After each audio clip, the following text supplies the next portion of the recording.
Bonjour, courte vidéo aujourd'hui pour vous parler rapidement de la sortie chez 404 Comics de la semaine. Là aujourd'hui vous verrez cette vidéo, nous sommes le 24, 25? Je sais plus. Bref, le comic sort le 25, il est là, c'est Blue Flame, je l'ai ici.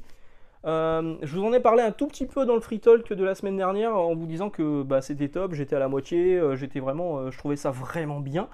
Le résumé, je vais vous le lire rapidement. À la suite d'une tragédie, la frontière entre les identités de Blue Flame, donc le personnage principal qui est juste là, et de Sam Brosam, qu'on voit ici, qu'on devine ici sur la couverture de toute beauté, s'effrite alors qu'un procès universel se prépare. Il doit prouver que l'humanité mérite d'être sauvée, mais Sam peut-il se sauver lui-même? C'est un peu ça le pitch de départ, c'est que lui c'est un super-héros qui faisait partie d'une équipe de super-héros un peu spéciale, un peu local, on va dire. Il se passe une catastrophe et lui doit gérer ce qui s'est passé, donc les conséquences de ce qui s'est passé, et il doit gérer aussi en parallèle un procès qui se fait contre l'humanité, à savoir que l'humanité ne mérite pas de vivre d'après les accusateurs, et donc lui va être l'avocat de la défense de la Terre. Il va devoir prouver que la Terre mérite d'être sauvée, mais est-ce qu'il est vraiment convaincu que c'est le cas? C'est moins sûr, ça fait effectivement penser à Axe Judgment Day, Axe laissez le charme agir, chez Marvel actuellement, chez Panini actuellement en publication, mais j'ai trouvé ça mieux travaillé. Il y a des planches qui sont vraiment très très jolies, qui me font parfois penser à du Alan Davis, alors hein, moins travaillé, on est bien d'accord, hein. Mais franchement c'est plutôt pas mal. Le dessinateur, je retiens jamais son nom, c'est Adam Gorham, que je connaissais pas. Le scénariste, c'est Christopher Cantwell, donc le scénariste de Everything, que j'avais beaucoup aimé.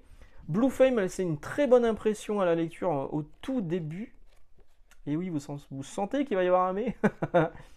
Mais la fin reste pour moi trop précipitée, il y a 10 chapitres dedans.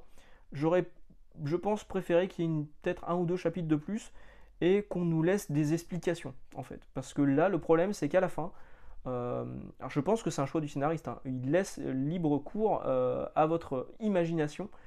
Je vais pas vous spoiler, je vais pas vous raconter ce qui se passe, mais clairement, on nous apporte pas une réponse sur tout ce qui se passe dans le volume clair.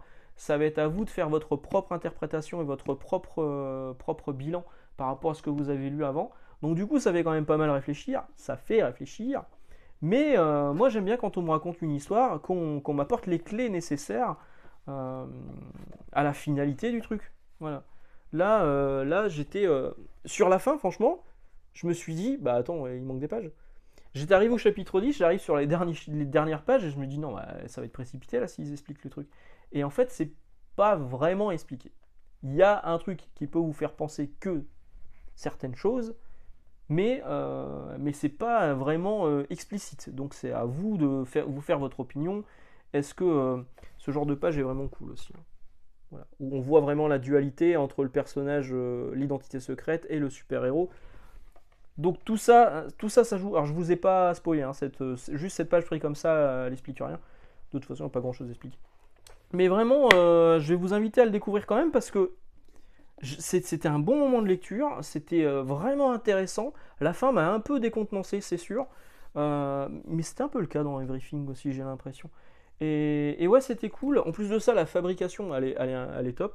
Bon, il coûte quand même 26,50 €. C'est un gros volume. 10 chapitres, je vous l'ai dit.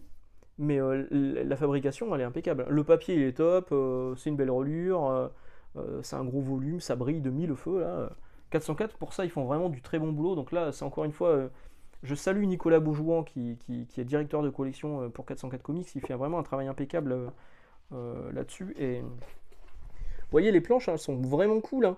Le côté humain d'un côté et le côté super-héroïque de l'autre, cette dualité entre les deux, elle est vraiment très bien racontée. Et Blue Flame, moi, m'a laissé une bonne impression, même si la fin m'a laissé un peu perplexe. Voilà. Dites-moi si vous allez l'acheter, si vous l'avez lu, si vous l'avez lu. Je serais curieux, sans spoil, de savoir ce que vous en avez pensé de cette fin un peu particulière. Excellente journée, excellente lecture. On se retrouve dimanche. Et dimanche, bah, ce sera la fac pour les 7000 abonnés. Ciao.